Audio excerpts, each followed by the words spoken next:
सध्या काही दिवसांपासून मूर्तिजापूर तालुक्यात व शहरात तांदूळ माफिया टोळी सक्रिय कार्यरत असून त्यांची तक्रार मुख्यमंत्री ते पुरवठा अधिकाऱ्यांपर्यंत केली असून हम किसी के बाप से नहीं डरते असे तांदूळ माफियांचे म्हणणे आहे। ही टोळी सध्या पण सक्रिय असून कोणत्या अधिकारी व प्रशासनाला घाबरत नसून दादागिरी करून आपला धंदा करत आहे।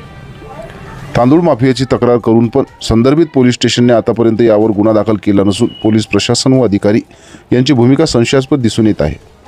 हा प्रकार पुरवठा अधिकारी व तहसीलदार यांना पण चांगल्या रीतीने माहीत आहे, तरी सुद्धा यावर जाणीवपूर्वक दुर्लक्ष होत आहे का असे प्रश्न उपस्थित होत आहे।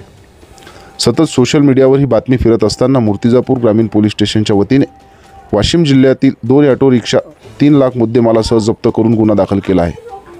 पण मात्र हे बाहेरचे असल्यामुळे यांच्यावर कारवाई केली आहे का?